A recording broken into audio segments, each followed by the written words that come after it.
Okay, so let's talk about why a product hunt launch is probably a waste of time. Now, the first question you probably have is, who is this guy? Why is he making a video on this?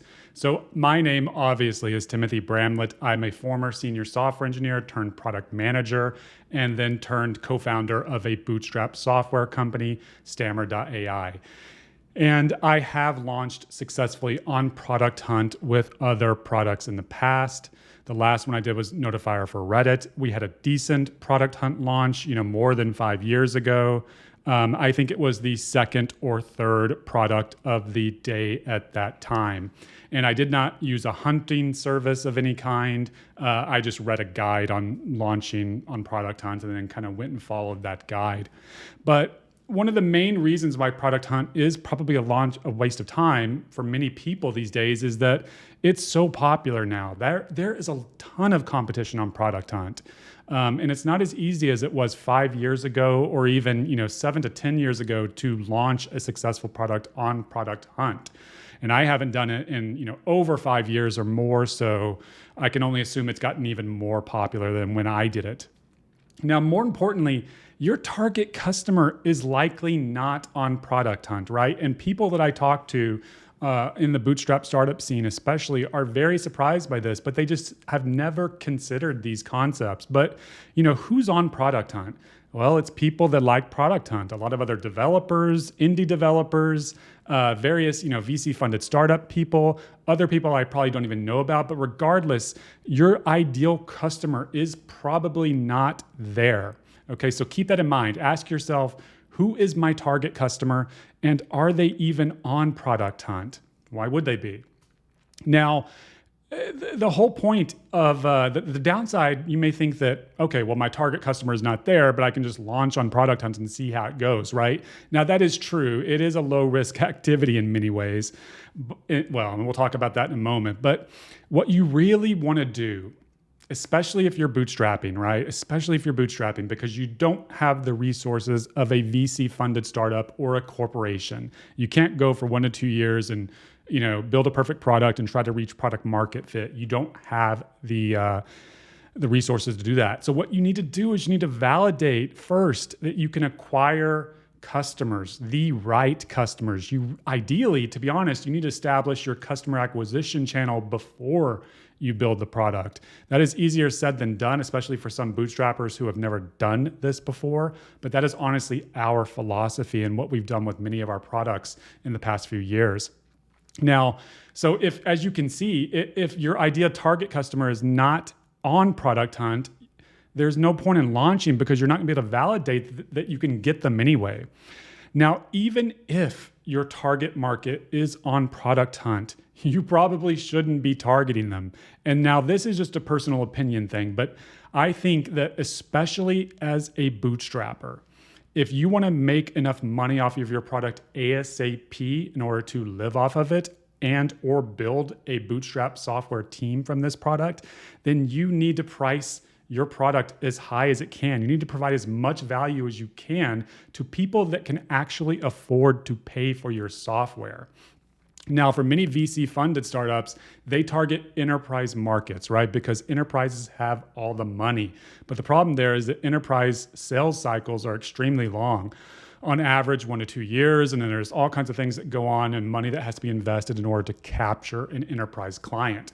What you should target, though, in my personal opinion, is not other developers or people on Product Hunt. You should be targeting SMBs. Now, you will not be able to capture the high end of the SMB market because they're more like almost an enterprise in many ways. And without a sales team, I doubt you're going to be able to capture many of them. But the midpoint of that market and the lower end of the SMB market is very ripe for bootstrappers to create a product for, especially a niche product for that market. And those SMBs, the ones I'm talking about, their purchasing behavior is more like consumers, right? So what I mean is they use credit cards to purchase, but they have the resources, the money of a business. So that is ideally who you should be targeting, in my personal opinion. That way you can have a high-priced piece of software that you can make enough money off of to quickly start, possibly living off of that product. Now, the final thing here is the traffic you get is ultimately not sustainable from Product Hunt. And let me tell you actually how the notifier for Reddit, which is now actually called notifier.so, let me tell you how that Product Hunt launch went. So I don't remember what day of the week I launched it on, but it got a decent amount of upvotes, a decent amount of traffic, I think like a few comments. But ultimately, it only generated several $100s in monthly recurring revenue. Now, that early feedback I got, I will say was very valuable. And those were some of the nicest customers ever. But the problem is they were not my ideal target customer. And they were actually using Notifier for what I thought its original use case was, which is monitoring mentions of your brand. Later on, I discovered a whole different target market around using social media to generate leads. And if I would have not launched on Product Hunt and instead done, more talking to customers, trying to pitch this to SMBs, understanding some of the potential of a social listening tool, I probably would have identified that customer segment much sooner, and possibly would have had that, had that be much more profitable much more quickly. So ultimately, the traffic I got from that was not sustainable. It was rather steady over 1 to 2 years, but certainly not enough to have a fully sustainable product. Now, on the other hand, because one thing you have to remember here is there are multiple ways to skin a cat, which is a horrible expression, but ultimately, you know what that means. I mean, there's multiple approaches that can work. And if you are targeting a product that is appropriate for Product Hunt, where your ideal customer is other, developers and other people on Product Hunt, that can be a fantastic approach to launch on Product Hunt. And so I highly suggest you check out a guide to launching on Product Hunt. I used to have one, but that's many, many years old. So do not look at that. And like I said earlier, or alluded to earlier, that early feedback you get, you're never going to see customers better than the ones you get from Product Hunt, because many of them are building products themselves, and they know how to give great feedback. One thing I very much recommend that you do is every customer that you get from Product Hunt, you want to interview them. And I know that's hard for new bootstrappers who are not used to, doing meetings and meeting people over Zoom calls, but you want to try to meet with every single person you can and interview them about, why are they using your product? What is the use case they're solving? Is it the use case you think it is? And if you want to know more about how to talk to customers, I do have a video that goes over the basics of that. Essentially, in that video, what I do is recommend 2 other books, The Mom Test and then Deploy Empathy. So definitely check out those books. The Mom Test is probably the only book I've ever read that I think you should actually stop everything.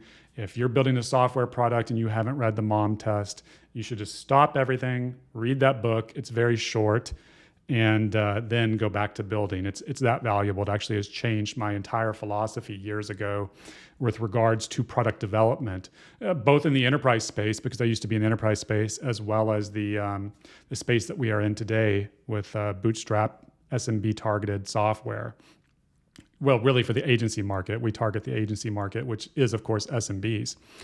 And then finally, if you do have a product that's appropriate for Product Hunt and your target customer is there, that initial Product Hunt boost can be incredibly valuable, right? If you get a launch that goes very well on Product Hunt, that can provide the initial bootstrapping, the initial boost, so to speak, for you to then go and find other customer acquisition channels. But just keep in mind, you're going to have to do that. Unless you adopt a strategy of continually launching on Product Hunt, which is really not sustainable, but people have done it by launching features of their product on Product Hunt.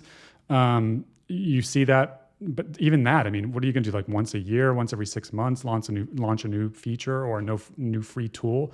Even that's not sustainable. You have to find a customer acquisition method ultimately that is sustainable. So that is it on as far as my thoughts on this. Product Hunt is fantastic. Nothing against, that platform in any way. Notifier for Reddit is successful ultimately because of an initial launch I did there. But just keep in mind, there was a target audience for Notifier that was on Product Hunt, and yours very well may not be. And if you've done a few Product Hunt launches that have failed and generated nothing, you may want to consider an alternative method, targeting SMBs. Build a very boring software product that you can, niche down, target, I don't know, accountants or something, and build something for them, right? Ideally, find an accountant and just build it custom for them, while also keeping, in mind that you need to make it general enough so that other accountants could get value out of it. But consider doing something like that rather than just doing the same thing and multiple times launching on Product Hunt, blah, blah, blah. Anyway, that is it. As usual, if you think I got anything wrong, which definitely can happen, this is all my opinion based on my own experiences, put some comments in the video. And if you seek success with anything that I kind of suggest, let me know. And as always, the last advice I will leave you with is, advice depends on my own situation, right? My situation was unique. So take my advice with a grain of salt, apply your own critical thinking to it, and just go and try things out. Analyze what's going wrong, pivot, and then make a plan to try something else. That is how you get success in this industry consistently over time.